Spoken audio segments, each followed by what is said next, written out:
First thing that I do when I wire is I need to plan. I need to know what's going where. Then I need to know how much power goes to everything. For somebody that's doing this for the first time, all that's probably pretty daunting, but it's very important. For me, I've done this enough times that I can usually work it out pretty close. And there's different laws in different areas, and you need to be familiar with those and all of that good stuff. But here's how I wire. I've got cooler going here, 2 coolers over there, so I'm running a circuit for that. Then up here, I'm wiring this for an additional espresso maker, which that's actually 220 volt, 30 amps. So I'll wire that uniquely, and then I'm putting 2 outlets. The rest of these are all gonna be outlets, I guess, so we're putting 3. I was gonna put 2 espressos, but I'm being silly because I've already got the other side wired for that. So I am putting one 220 circuit over here. That's gonna be this one. And then these other 3 are going to be, I'm gonna probably run 2 circuits there. So one of these will be a unique circuit by itself, and then one of these will share. The reason that I do that is because if they ever plug anything in over here that has a heater in it, so anything from a crock pot to a griddle or anything like that takes a lot of power. And if you're sharing circuits, you're going to be blowing breakers. So I'm going to give them one really good circuit that they'll have a full 20 amps just for that one outlet. And then I'm going to share 2 more there. So basically they've got what you'd wire 3 bedrooms with.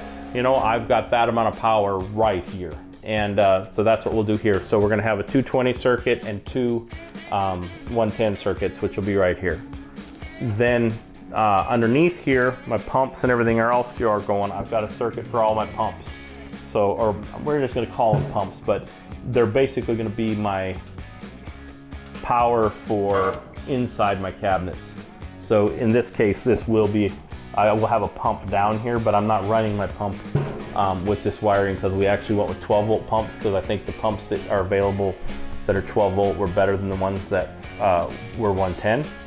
So at least that's the determination that I came to as I searched this stuff out. So, but I'm putting an outlet down here, I'm putting an outlet down there, and then the same over there underneath that one there. Those will all be kind of on one circuit. And then over here, this is our hot area. So I've got 2 espresso outlets here, so those are gonna be 220. And then over here, I'll put just one circuit of 110 on the other 2. So I know all this stuff in my head, and then I'll wire it that way. And that's why it's important that the people that are running these circuits actually listen to me and run the wires the way that I want them ran. But I know it in my head, so I'll check it and I'll verify that they got it right. And if I don't, then I'll just make them rip it out and we'll do it again.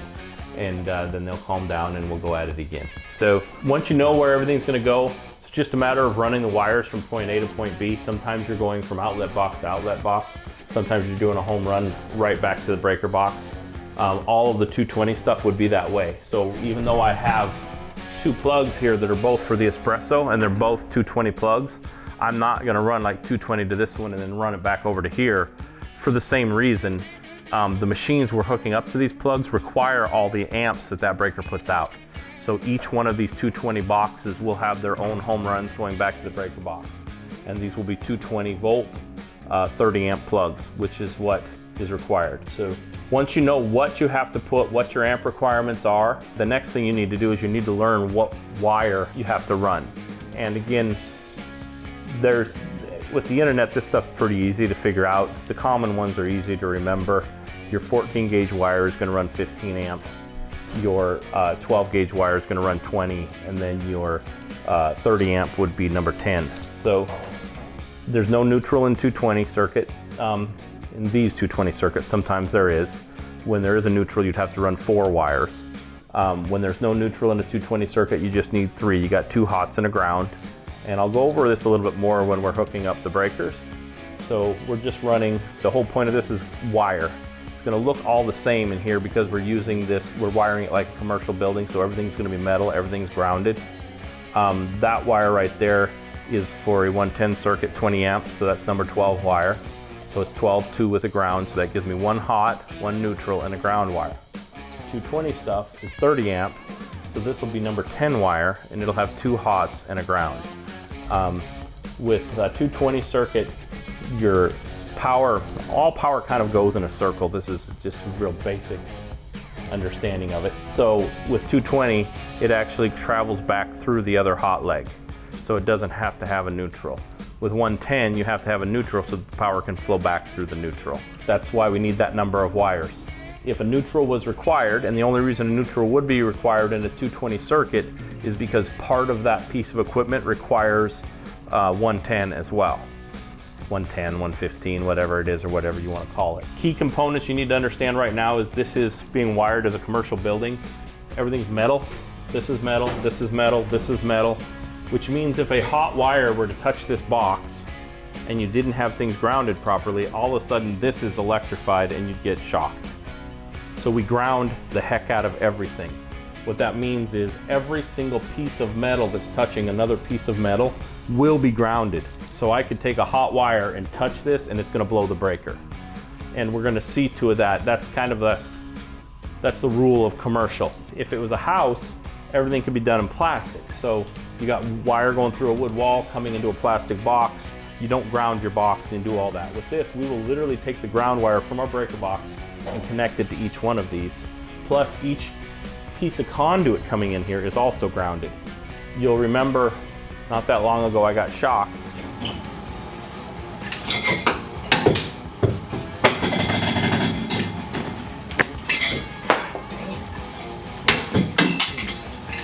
The reason that happened is because I touched this metal and it shocked me.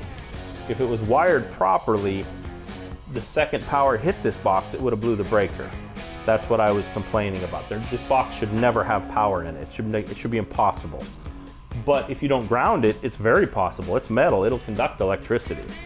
So this will be wired properly. It'll be wired from a commercial perspective. Every one of these boxes will be grounded. Every piece of conduit will be grounded. Every outlet will be grounded. Three basic things that I'd like to cover before we're done with this project that I can go into depth on. I want to go into depth on a 110 circuit, and I can kind of show you the things that I just described. I want to go in depth on a 220 circuit, and I want to go in depth on a light circuit. There's unique things about each one of those. The light doesn't have to be that unique, but it will be in the way we're doing it because it's in a less expensive way, so we're going to change it. Today, all we're really going to get into is what we call a rough-in. If you're familiar with construction at all, you'll understand that term, especially with plumbers and electricians. Basically, you got your building built, and now you have to come back and you have to get it ready to cover up your walls. That's what we call a rough-in of electrical. I can't come in here and put my outlets in, put my sinks in, put my faucets on. I can't do all of that until the rest of the building is built around it. But I can't put my walls on to be able to put my sink in until I run my pipes in my walls. So there's a rough-in phase. Usually in some cases there's more than one. For example, sometimes you'll run some stuff in the ground. So before the concrete's poured, you have to have a rough-in phase that you get all that stuff in. But usually, for the sake of what we're doing, it's all going to be in the walls. So what that means is before I can insulate, I need to make sure that all my pipes, both for my pressure and for my drain, so my fresh water and my drain water, and all of my wires are in the walls. And then I can insulate, and then I can cover up my walls. So today, we're going through the steps of a rough-in. So the first thing we do is, as I said earlier, we determine what we want and where we want it. So once I know where my equipment's going to go, I know that I need power there. I need to know how much power I need, and then I need to plan accordingly. I've already done all of that. Second thing you do is you mark out where all of your boxes are going to go. And again, depending on what you're doing, you could have different size boxes. For example, if you have a room that has 4 light switches in it, you're going to need a special box to accommodate 4 light switches. If you're doing 110, just a single outlet, you can use a single gang box, but if you're using 220, you're going to want to put in a bigger box, a double gang box like this. So by knowing what you're putting where, you can then assign locations to your boxes. And again, we've already done all that. So now Cassie's working on getting all my boxes put in, and it'll look a lot like this right here. And I went over this station already. This is your second step. Once you've got it all planned out and you know what's going everywhere, you need to get your boxes in place. Then you need to get the third step, which is to run your wires to those boxes. In some cases, you're going to wire one box to another box to another box. And that's basically what you're going to do if you're going to have one circuit to multiple outlets. One circuit is basically one switch in your breaker box. In other cases, you're going to only have one circuit going to one box. So one switch in your breaker box going to one box. And we'll have both of those that we're working on. The best example of that is going to be like a 220. Your hot water tank is going to have one circuit all to itself. Sometimes you'll do that even with a regular plug-in. I'm going to do one of those here on this side over here because I want to make sure I have the full 20 amp breaker just for one location. I don't want anything else stealing power from that circuit. And again, this is all part of the planning phase. If you don't think about, like in this particular thing, the chance that one day, you know, maybe we have this at a special event and we're cooking pancakes and we're going to want to have some place to hook up a griddle, then we're not going to have adequate power and we're going to be running extension cords and everything else. So by kind of thinking that stuff through, you can make better decisions as to what power you want and where. If you're doing it yourself, you have that option. Now is the time to do it. You can do exactly what you want. If you're getting it bid, it's a little tougher because if for some reason you don't communicate good enough with the electrician, he's going to wire it how he wires it, and it's a change order and it gets expensive. But until this thing's shut up, I can add a circuit wherever I want and do whatever I want to do. So we're going to wire this thing with plenty of power. It's my motto. I overbuild everything and don't have it fail. It's the same thing goes for this. Every house that I've ever wired has way more wire in it than it needs. And the reason I do that is because to me there's nothing worse than having a party or whatever you're doing and you plug in a coffee pot and all of a sudden your house's lights shutting off and you're flipping breakers and you're doing all that. So when there's areas, for example in a bathroom, I would put one circuit just for the stupid outlet because you're running a hairdryer. Hairdryer takes a lot of power. So just things like that. I don't want to get too deep into it, but make the right choices and don't cheap out when it comes to how many circuits and what size those circuits are. And I can tell you why I'm doing every single thing we're doing here. There's areas where I'll have 5 or 6 outlets on one breaker, and then there's areas I'll have one outlet on a breaker. And the reason for that is because of what I'm running. An example of a low powered circuit is going to be that wall over there.